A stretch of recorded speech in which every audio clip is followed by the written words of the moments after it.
Hello there, dear friends, and welcome once again to the Relaxed Fantasy Review. Today, we're continuing our series in the brand new UA that came out recently. We're talking about the Artificer. Normally, I don't cover UA, but my community specifically asked that I cover this one because it turns out the Artificer was not in the new player's handbook. We miss it, we love it, and we want to talk about it. Remember that everything that I cover here is subject to change, but we're talking about the Battlesmith. This is arguably the most popular of the Artificer subclasses, discussing, how a tinkerer and a magic item user can have themselves a pet and become a pet class. There's a lot to talk about here, and a little bit has changed. It depends on what you're looking at, not a whole lot, but we'll discuss the details here in a moment. Before we do, though, I'd like to let you know Relax Fantasy Review has memberships. For just $1 a month, you can support me here on YouTube and get a couple benefits. First, you get a little badge next to your name in the comments, letting folks know that you're a supporter, but also you get early access to my videos. I upload videos Monday, Wednesday, and Friday, and I upload them a day early for members only. If that interests you, you can click the join button. It's just down there next to the subscribe button. I'd love to see you in the comments with your member badges. And if it doesn't interest you, that's totally fine too. Just watching the video, liking, subscribing to the channel is a wonderful way to support me, so thank you for watching my content here on YouTube. So Battlesmith Artificer. Artificers choose their subclass at level 3, like everyone else. Starting right off, they get tool proficiencies. They get Smith's tool proficiency. If they already have Smith's tools from another source, then they can choose any tool they like, which is nice. Also, whenever they make a weapon using the new crafting system, it takes half the time it normally would. This is handy if you want to make yourself your own magic weapon. This is a nice little feature. I say this is 9 out of 10. You also get an expanded spell list, and it's one of the most interesting expanded spell lists out there. You get Shield, which is cool, and Heroism, which isn't bad. You also get Aura of Vitality, and Aura of Purity, and Searing Smite, and Banishing Smite. This spell list makes me think that they're trying to make an Artificer Paladin. An interesting spell list to be sure, and you get all of them. They're all prepared for you, automatically. No need to take up your Artificer prep slots. What a strange combo. I'm going to give this spell list 8 out of 10. You also get the Battle Ready feature. This gives you proficiency in martial weapons, which Artificers do not normally get. They normally only have simple weapons. This is very nice because it means that you can grab any weapon you like. And I do mean any weapon because it also gives you the power that when you're using a weapon, you can use your intelligence modifier for the attack and damage rolls instead of strength or dexterity. So if you want to grab that magical great sword, you can use your intelligence with it. Same with the magical longbow or crossbow, or short swords or scimitars. Any magic weapon, you can use your intelligence to attack with it. It's just a fantastic feature. I think that utilizing a single stat and reducing the need for strength or dex or whatever is great. And it's the same thing you're casting your spells with. So this is 10 out of 10. This is the sort of thing that Bladesingers wish they had. And then on top of all this, you get your Steel Defender. This is the main thing we're here for in this subclass, although that intelligence-based attacking is really nice. The Steel Defender is a construct that you create.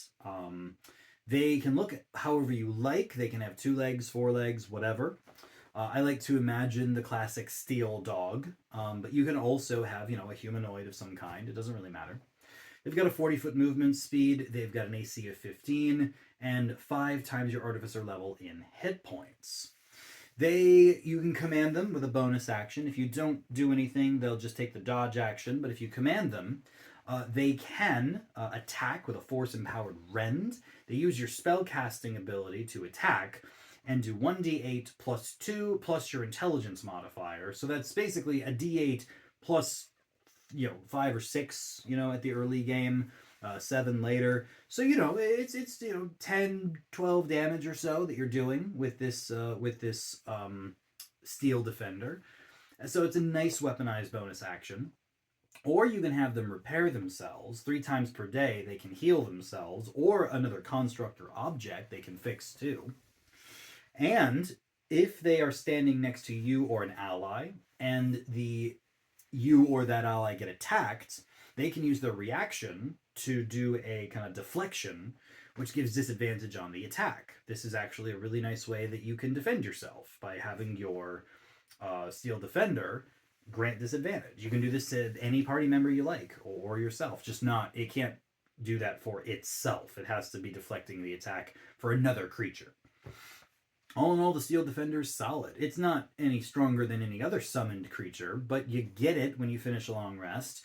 And if it dies, you can use a spell slot and an action and bring it back to life. Bringing it back to life takes a minute. So if it dies in combat, you can't just action bring it back immediately. It'd be between fights. If it dies, you go over to its body, use your spell slot, and it brings it back. And if you lose it for some reason, after a long rest, if you have your Smith's tools, you can get another one. You can only have one at a time, though. If you make one, then the other one disappears. Anyway, I give the Steel Defender 9 out of 10. Not the strongest creature out there, but it is handy, and it does plenty of good stuff. Level 5, you get extra attack. This is very nice, considering that you are probably using a magic weapon with your intelligence modifier, and extra attack is something that all martial weapon users want. I will say that I'm kind of visualizing this kind of like you're a ranger, where you've got your beast or your companion out there, and you actually, if it were me, I'd have a bow, a longbow or a heavy crossbow, firing with my intelligence, and with extra attack, that works with that too. But if you want to strap on half plate and grab yourself a greatsword or a maul or something, that works as well. Either way, extra attack is welcome, so I give it 9 out of 10. Then at level 9 comes the Arcane Jolt power. This happens if you or your Steel Defender hit someone. So you're attacking, or your Steel Defender uses their rend attack. And one of two things happens. Either you can deal an extra 2d6 damage with that attack. This basically doubles, almost. It not quite doubles. It increases the power of your Steel Defender. Or for you, it almost functions kind of like a mini smite. Once again, we're kind of following the paladin trend here. But you don't have to do extra damage with it, the extra 2d6. You can also apply 2d6 of healing to a creature within 30 feet of the target. So if you and your Steel Defender are up on the front lines, you hit someone with your sword, and your ally is close to you and they're wounded, you can heal your ally with this. You can do this intelligence modifier times per day, so by this point, that's probably 5 times a day.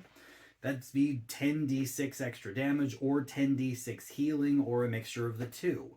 A solid feature. I think it's great. I think it's 9 out of 10. I'd give it 10 out of 10 if you could use your spell slots to do it again. Basically giving you something you could dump your spell slots into for smite purposes. But it's just intelligence modifier times per day, so whatever. Finally, level 15, you get Improved Defender, and this increases quite a few things. Firstly, your Arcane Jolt increases to 4d6, empowering either your little arcane smites or healing, or your Steel Defenders. Your Steel Defender's defense increases by a +2, so their armor class goes to 17. And if they use the Deflect Attack feature, the reaction where they can grant disadvantage, they also will do a d4 plus your intelligence modifier of extra damage to that target. So their deflect actually hurts the creature that they're deflecting. It's a solid power. And I think that all of these are the scaling we need. Level 15's a little late to get it, but I'm still very pleased it's here. 2d6 going up to 4d6 is very powerful. 2 AC is nothing to scoff at. Reaction-based damage as well as disadvantage. Mwah! I love it. I give it 10 out of 10. Once you get to level 15, you scale nicely into the late game with this. Overall, the Battlesmith is an interesting little duck. It really feels like you are combining the pet class of the Paladin And then the smite and healing and aura of the paladin. Sorry, the pet class of the ranger and the smite and aura fighting style of the paladin. My bad. And combining them into an artificer, who's also a half caster, just like the ranger and paladin are. And yeah, you've got a fun concept here.